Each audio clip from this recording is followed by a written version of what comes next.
आपका बहुत शुक्रिया। आज की प्रेस कॉन्फ्रेंस जो हमारी है इसके दो कोर एजेंडाज हैं। एक तो जो नई सरकार ऑनरेबल जो हमारे चीफ मिनिस्टर श्री उमर अब्दुल्ला जी ने के क़यादत में आई है और with on all cabinet ministers हम उनका जो है वेलकम करते हैं और साथ साथ उनको हमारी तरफ से मुबारकबाद दी।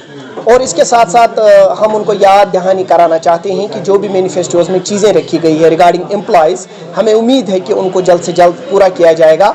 उनका हमें यहाँ पे डिटेल्ड कहने की ज़रूरत नहीं है क्योंकि वो पब्लिक डोमेन में वो मामलात आए हैं। उसमें बहुत सारे contractual daily wagers, restoration of OPS and all that जो इश्यूज़ थे उनको जो करने का कहा गया है, हमें उम्मीद है वो किया जाएगा और जो आने वाले दिनों में इस पर कोई ना कोई कार्रवाई हो जाएगी। साथ साथ हमारी कुछ रिक्वेस्ट थी जो हमारे ऑनरेबल जो एलजी साहब हैं उनका भी हम शुक्रिया अदा करते हैं कि उन्होंने भी बहुत सारे हमारे मामलात हल किए और जो रहे हैं हमें उम्मीद है जो सरकार आई है वो उन पे काम करेगी।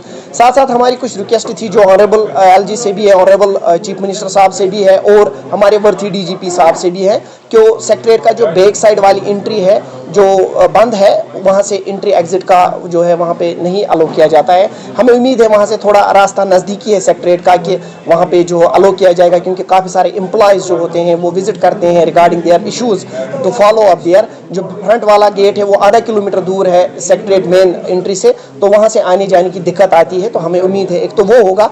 दूसरी चीज़ ये है कि आपको पता है 1-2 साल पहले जो है जीएडी की तरफ से एक ऑर्डर आया था कि एम्प्लॉयज़ जो है अपनी डेमोक्रेटिक सेटअप में अपनी आवाज़ मीडिया के जरिए जो है आला ऐवानों तक पहुँचाते थे, उस पर रोक लगा दी गई एक ऑर्डर के जरिए।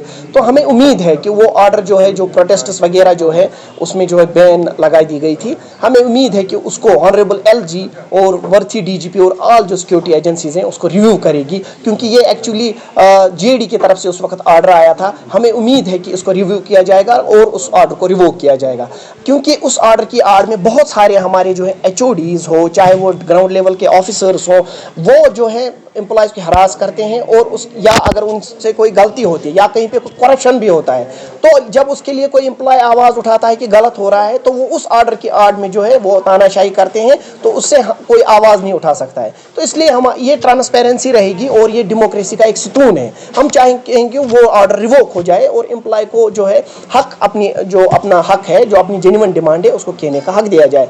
हम इस आस में हैं कि आने वाले दिनों पे इस पे कार्रवाई होगी और दूसरी चीज़ ये है कि जो मैनिफेस्टो में कहा गया है उस पर भी अमल किया जाएगा। देखिए पॉपुलर गवर्नमेंट बहरहाल उन्होंने जो रिटन मैनिफेस्टो है उसमें जो मामलात थे main core issues of employees of Jammu and Kashmir वो उन्होंने उसमें रखे, चाहे वो एक कंट्रैक्चुअल हो चाहे वो एक रेगुलर एस्टेब्लिशमेंट पे ऑफिसर काम कर रहा हो। लेकिन अब देखने वाली बात होगी, हम इस उम्मीद में हैं कि उस पर काम होगा, जल्द अगर ना हो मरहलावार तरीके पे उन पे काम हो जाएगा और इस सिलसिले में हम एक डिटेल्ड मेमोरेंडम में आने वाले दिनों में ऑनरेबल सीएम को सबमिट करेंगे।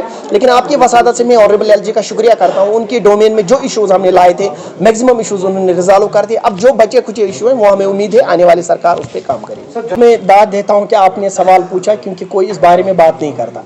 नेशनल एजुकेशन पॉलिसी में सबसे जो ज़्यादा जोर दिया गया है वो नेशनल एजुकेशन पॉलिसी का एक ही चीज़ है कि जो लैंग्वेज होती है मदर टंग पे जोर दिया गया है और जो उसमें कहा गया है कि ज़्यादा से ज़्यादा बच्चों को है इसी में पढ़ाया जाए। मुझे लगता है नेशनल एजुकेशन पॉलिसी को इम्प्लीमेंट करने से पहले वो मदर टंग जो है उसको जो है हमें ज़्यादा मजबूत करने की ज़रूरत है। कश्मीरी लैंग्वेज देखिए, हमने 1st to 9 तक इसको इंट्रोड्यूस किया, लेकिन +2 लेवल पे अगर हम देखेंगे बहुत सारी जगहों पे हमें इसको इंट्रोड्यूस करने की ज़रूरत है। क्रिएशन से लेक्चरर्स लगाने की ज़रूरत है या कॉलेज लेवल पे करने की ज़रूरत है। जब हम मदर टंग को फ़रोग देंगे तो नेशनल एजुकेशन पॉलिसी खुद ब खुद कामयाब हो जाएगी क्योंकि जो उसका मेन थ्रस्ट है, मेन एम है उस पर ये तो ज़रूरी है। हम इसकी वकालत करते हैं एज चेयरमैन टीचर्स एसोसिएशन। जो नई मिनिस्टर ऑनरेबल मिनिस्टर है हमारी आई है सकीना यतू जी, मैं उनसे भी मिलूंगा और इस बारे में उनको मेमोरेंडम भी भेजूंगा।